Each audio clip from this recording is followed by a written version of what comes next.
Hi hello నమస్తే నేను మీ Ram Srinivas welcome to my channel Ram cricket updates. So actually I'm very sorry, బాగా కొంచెం లేట్గా అప్డేట్ ఇస్తున్నా. యాక్చువల్లీ కొత్తగా స్టార్ట్ చేశాను కదా ఛానల్.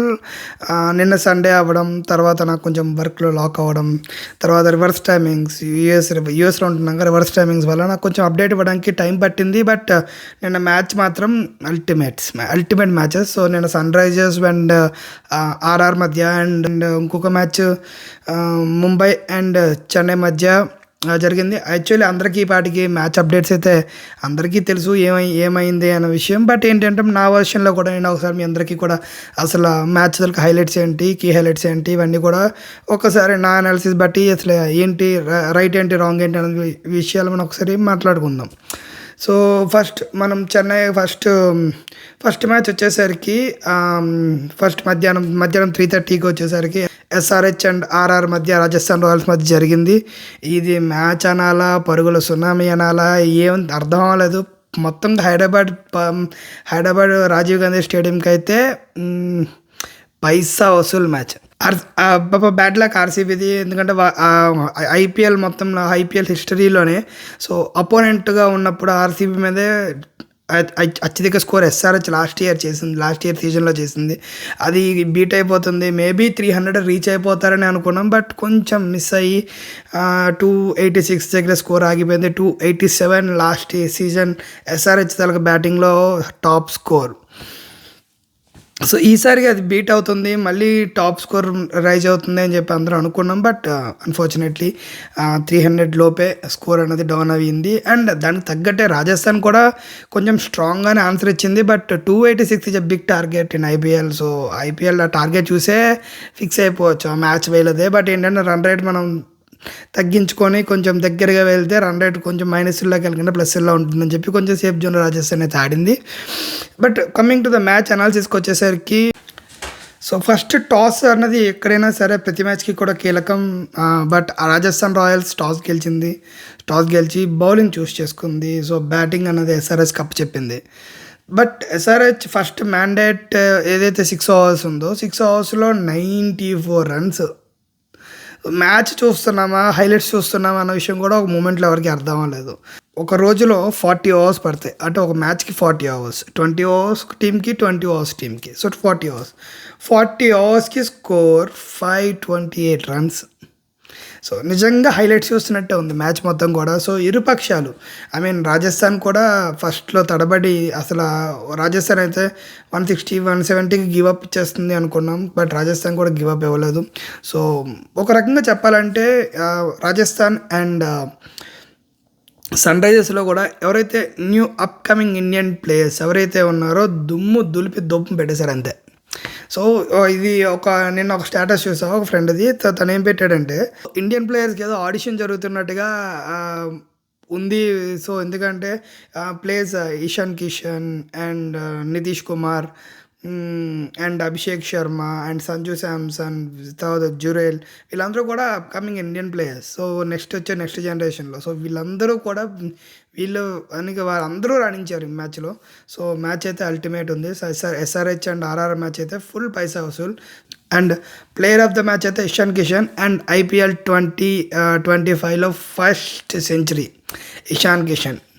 సో ఫస్ట్లో చాలా స్లోగా ఆడాడు, బికాజ్ ట్రెవిస్ హెడ్ కొడుతుంటే కొంచెం స్ట్రైక్ తీసుకొని నెమ్మదిగా ఆడాడు. తర్వాత అభిషేక్ శర్మ, నితీష్ కుమార్. సో ఎప్పుడైతే నితీష్ కుమార్ అవుట్ అయిపోయాడో వెంటనే ఇంకా నెక్స్ట్ గేర్ మొత్తం ఫుల్ 5th గేర్లో పెట్టేసి ధనాధన్ కొడుతూనే ఉన్నాడు. దీనివల్ల ఏంటంటే చాలా వేగంగానే సెంచరీ కంప్లీట్ చేశాడు. వచ్చిన ప్రతి ఒక్కరు కూడా 200 స్ట్రైక్ రేట్ లేకుండా ఎవ్వరూ ఆడలేదు. ఎవ్రీవన్ 200 స్ట్రైక్ రేట్తో మొత్తం బ్యాటింగ్ అందరూ ప్లే చేశారు.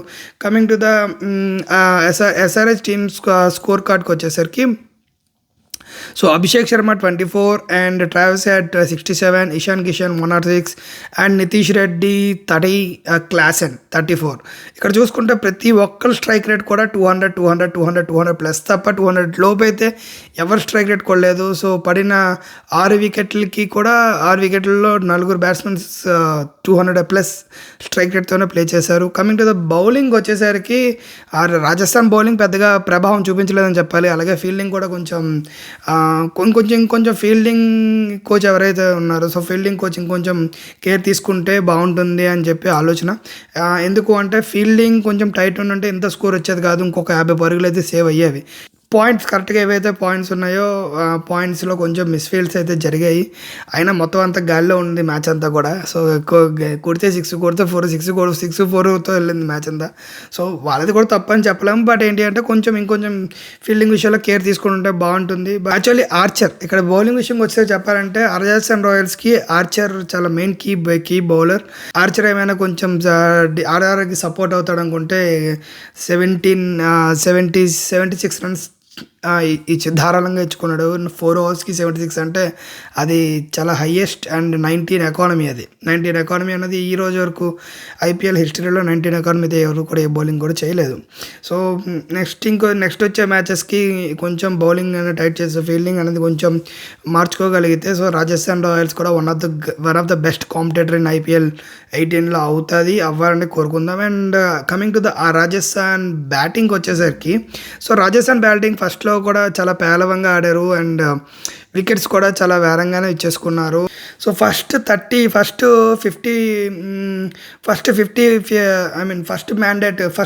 ఓవర్స్లోనే 3 వికెట్స్, మెయిన్ 3 వికెట్లు యశస్వి జైస్వాల్ అండ్ రియాన్ పరాగ్ అండ్ నితీష్ రాణా వీళ్ళు 3 వికెట్స్ కూడా చాలా వేరంగా కోల్పోవాల్సి వచ్చింది. అక్కడ సంజు శాంసన్ అండ్ ధ్రువ్ జురెల్ వీళ్ళిద్దరూ కూడా స్టాండ్ అవ్వకపోతే రాజస్థాన్ రాయల్స్ మ్యాక్సిమం 130-140 లోపే వాళ్ళ స్కోర్ ఉండేది. సో చాలా భారీ తేడాతో ఓడిపోవాల్సిన పరిస్థితి నుంచి 242, it's not a bad score. 242 is మంచి 242 కూడా చాలా మంచి స్కోరు, పెద్ద స్కోర్. బట్ టార్గెట్ చాలా ఎక్కువ ఉండడం వాళ్ళు కూడా ఏమీ చేయలేకపోయారు. బట్ ఇట్స్ గుడ్ కంబ్యాక్ అని చెప్పాలి రాజస్థాన్కి. ఎస్ఆర్ బౌలింగ్కి వచ్చేసరికి సిమర్జీత్ సింగ్ ఈజ్ ఎ కొత్త ప్లేయర్ కానీ మంచిగా వికెట్స్ తీసాడు. ఫస్ట్ 2 వికెట్స్ కూడా తనకే పడ్డాయి.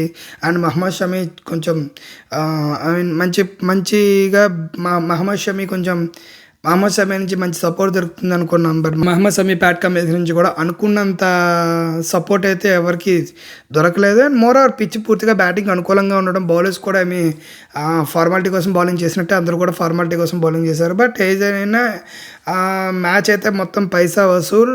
అండ్ మ్యాచ్కి వెళ్ళిన ప్రతి ఒక్కరు కూడా చేతులు నొప్పి వచ్చి ఉంటాయి చప్పట్లు కొట్టి. ఎందుకంటే ఏదో హైలైట్స్ చూస్తున్నట్టే ఉంది తప్ప మ్యాచ్ జరుగుతున్నట్టయితే అనిపించలేదు. And coming to the congratulations Ishan Kishan, ఎందుకంటే మొదటి సెంచరీ చేశాడు. ఆల్రెడీ అప్డేట్ లేట్ అయింది ఈ మ్యాచ్ గురించి, ఎందుకంటే ఇంకెక్కువ సాగదీయను, ఎందుకంటే వెంటనే ఇచ్చుంటే బాగుండేది. బట్ నేను లేట్ అవ్వడం వల్ల సో మ్యాచ్ గురించి ఇంతకన్నా చెప్పలేకపోతున్నాను. సో వచ్చే మ్యాచ్ గురించి ఇంకొంచెం బాగా విశ్లేషణ చేసి మీకు వెంటనే అప్డేట్ ఇవ్వడానికి ప్రయత్నం చేస్తాను. And thank you and keep watching and follow my channel Ram cricket updates. అలాగే next match and CSK Mumbai గురించి కూడా అప్డేట్ తీసుకుందాం. అది అయిన తర్వాత వెంటనే ఈరోజు విశాఖపట్నంలో జరగబోయే ఎల్ఎస్జి అండ్ డిసి మ్యాచ్ తాలూకా ప్రివ్యూ అన్నది తెలుసుకుందాం. Thank you, bye, signing of.